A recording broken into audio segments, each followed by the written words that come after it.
de un video de 2 horas. Hemos extractado 15 minutos del querido Eduardo Pereira Rossi, Carlón,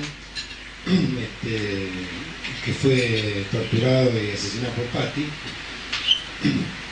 que la verdad vale la pena verlo. No es tanto por la importancia de lo que diga, que dice cosas de mucha reflexión, sino por verlo a él, porque nosotros hemos elegido pasar el backstage de esa entrevista que seguramente él debe haber grabado en Europa, en la época de la Guerra de las Malvinas, y él hace una reflexión sobre una serie de cuestiones de la militancia, que no solamente es un estreno absoluto, lo que ustedes van a ver, que no se ha visto en ningún lado, sino que, porque es un documento que trajo Orlando Vargas totalmente clandestino, por ahí que no lo dejó, sino que yo mismo no lo conocía tan de cerca el Carlón, y para mí fue una alegría reencontrarme con ese pibe de la JP, poder disfrutarlo estos minutos. Así que, si ustedes están de acuerdo, vamos a ver esto ahora. Una película que dé una idea general de lo que ha representado esta lucha, históricamente, pero también individualmente, es decir, cómo fue vivida por cada uno. Bueno, por eso tenés que hacer preguntas precisas. O generales, pero sobre un tema en particular. De ahí van a salir las anécdotas, de ahí van a salir... No, yo te puedo hacer una pregunta precisa. ¿Cómo y cuándo se te ocurrió entrar, ya sea en la lucha revolucionaria o simplemente en la política? Bueno, pues te lo voy a contestar cuando volvamos porque se hace tarde. Pero decime... Bueno, contame cómo empezó para vos todo esto, que hablábamos antes.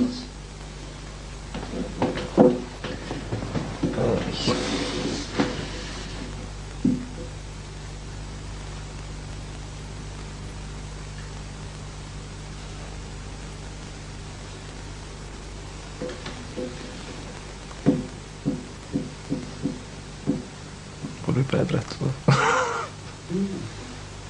No se falta, no te preocupes.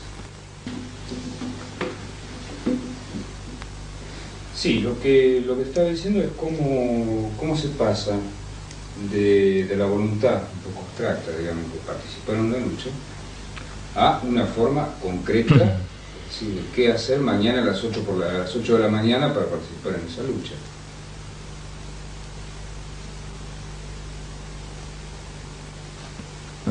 Lo que pasa es que hacerse esa pregunta es un poco...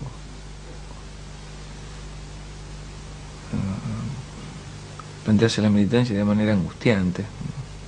Que no se trata de qué hacer mañana a las 8. No de manera angustiante, sino que...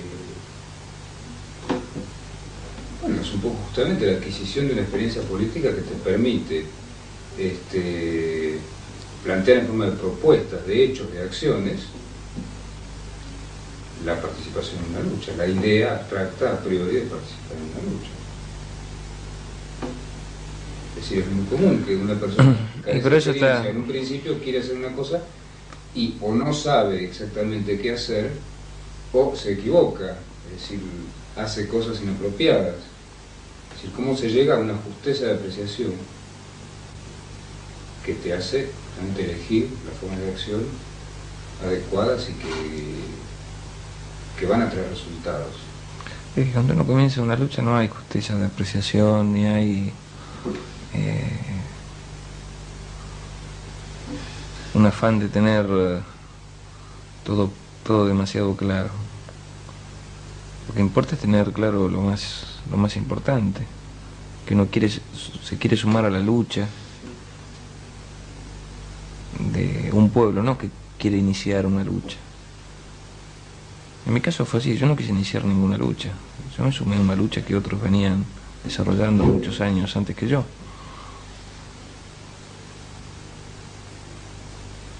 O sea, para mí resultó fácil eso, entonces no desconozco a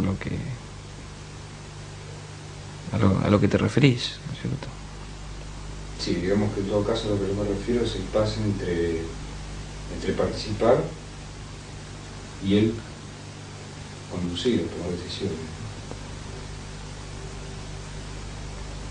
Y pero que participar es tomar decisiones también. Todo el que participa en una lucha toma decisiones.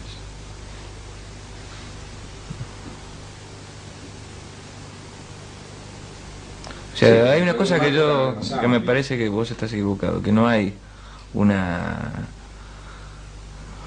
situación en la cual uno dice, bueno, yo quiero luchar, entonces me sumo, a ver, ¿a dónde me sumo? A ver, tengo para elegir esto, esto, esto y esto. No es así, eso es una cosa muy teórica. Uno un día siente la injusticia y quiere combatirla, entonces comienza a combatirla. En ese proceso de combatir esa injusticia descubre otras injusticias. Y esas otras injusticias y la misma práctica que uno va desarrollando le va haciendo comprender que hay un sistema en su conjunto que es el que debe ser combatido.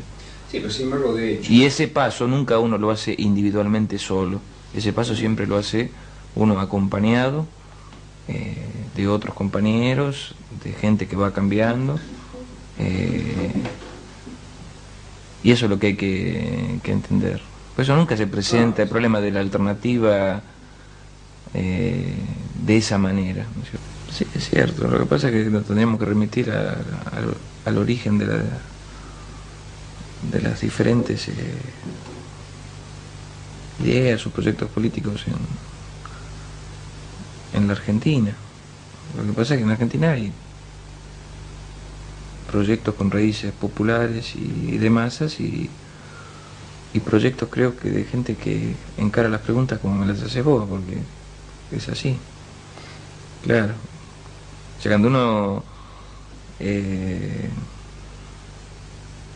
antepone una idea a la realidad y no se deja empapar por la misma, es cuando se producen esas posibilidades de alternativa, ¿cierto?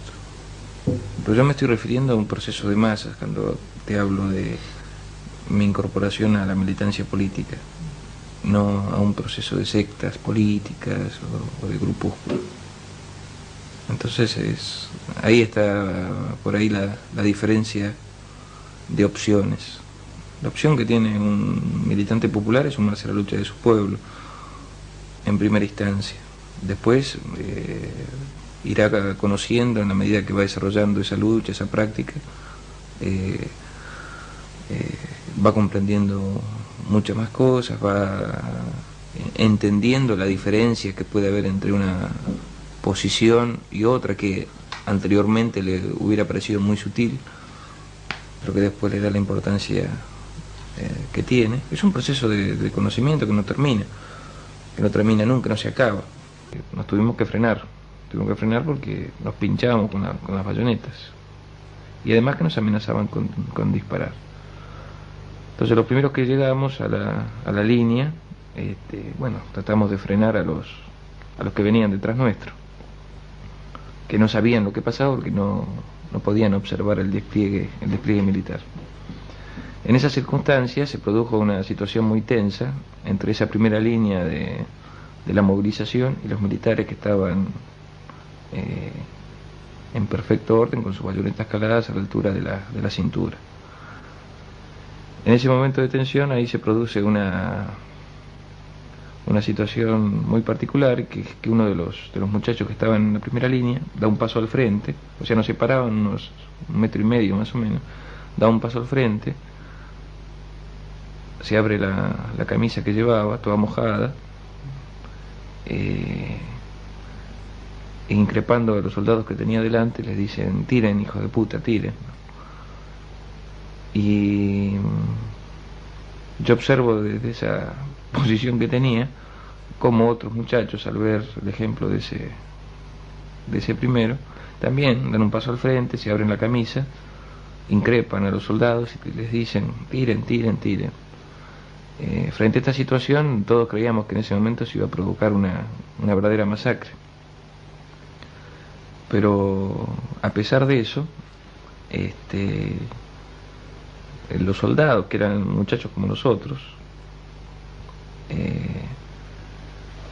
comienzan a sentirse conmocionados por esa actitud y esa firmeza. Nunca he visto algo semejante, porque como si hubieran recibido una orden, los soldados comienzan a llorar, a emocionarse frente a esa situación. comienzan a bajar la vista y comienzan a bajar sus fusiles con los cuales nos estaban apuntando, poco a poco. Hasta que llega un momento en que esa bayoneta que nos amenazaba no nos amenazan más, los fusiles están bajos, y el oficial que estaba a cargo, los oficiales que estaban a cargo, les grita a los soldados, levanten los fusiles o los mato a todos. Es impotente para volver las cosas al lugar que estaban antes. Cuando todos mis compañeros y toda la gente que estaba ahí se da cuenta de la situación, bueno, se escucha un alarido de triunfo de toda la gente que estaba expectante de la resolución de esa situación, y los pasamos por encima. Después seguimos una larga travesía en donde nos tiraban con lo que tenían a mano, y poco a poco nos iban desviando del rumbo original. Fue así que cruzamos el río Matanza. Vi cruzar ese río a ancianas de 70 años que salían descalzas del río y que seguían incrementables con el objetivo de llegar a Ezeiza. Cosas cómicas como un compañero que con el agua hasta los hombros llevaba abierto el paraguas para no mojarse. Y cosas semejantes. Fue realmente... No se había dado cuenta. No se había dado cuenta, estaba convencido de que... Y que en momentos como ese uno pierde a veces noción de las cosas que hace. Y él iba convencido de que el paraguas le era útil. Estaba tan compenetrado de lo que estaba haciendo que no comprendía que ese paraguas ya no servía. Y bueno, y así fue que estuvimos caminando por medio del bosque sin saber dónde estaba el aeropuerto. No sabíamos dónde estaba. Y terminamos desembocando en un barrio de la aeronáutica que queda en la parte de atrás del aeropuerto. Sí, atrás del barrio ese llegamos 12. Estábamos totalmente empapados por la lluvia, llenos de barro, con un hambre que nos moríamos. Pero cuando llegamos ahí ya había sido el arribo del avión en el que llegaba Perón. Y bueno, como era un barrio de la aeronáutica, nos detectaron inmediatamente, no teníamos dónde escondernos. Y llegó un camión militar y un jeep y nos metieron presos a todos. Hasta el otro día. ¿Comisaría o peor? ¿Qué? ¿Comisaría simplemente? Sí, no pasó nada. En ese momento no pasó nada. Lo que siguió. Sí, no, el 20 de junio fue un verdadero golpe que dio el lópezreguismo, aliado en ese momento a la burocracia bandolista,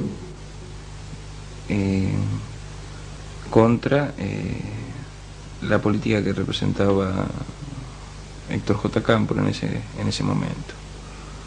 O sea, fue una provocación planificada para desestabilizar su gobierno y provocar su renuncia bajo el pretexto de convocar a nuevas elecciones para que Perón asumiera la presidencia, cuando Perón había expresado públicamente que no era su deseo, por la edad que tenía, asumir la presidencia de la República. Perón de última se vio obligado a presentarse a elecciones por esa presión y toda una estrategia que desarrolló el lópezreguismo tendiente a adueñarse del poder del Estado y desvirtuar totalmente el triunfo popular del 11 de marzo del 73.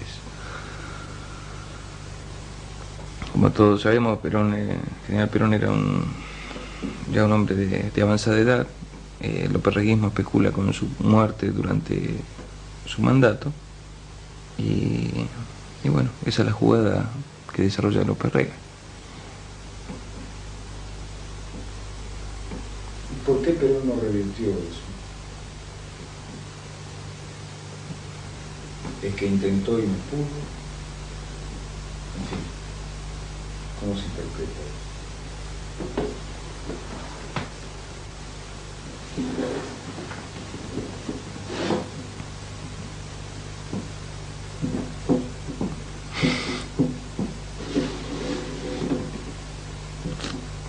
una difícil respuesta, no una difícil pregunta. Pero creo que es una pregunta que preocupa a muchos peronistas.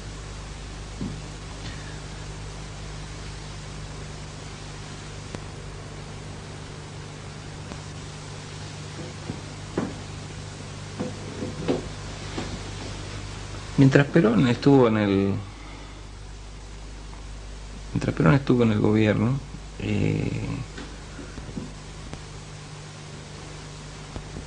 el lópez-reguismo no llegó a tener la influencia que tuvo después de la muerte de Perón. O sea, en cierta medida Perón podía en su persona controlar las distintas, o mejor dicho,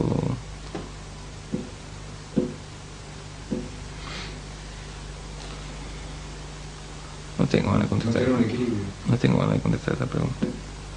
Estoy medio dormida, medio delicada. Sí, la barbarie tiene su explicación por la profundidad de la crisis económica, política y social que venía arrastrando el modelo del capitalismo dependiente en la Argentina, y que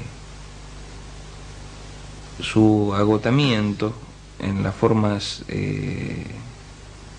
democrático-liberales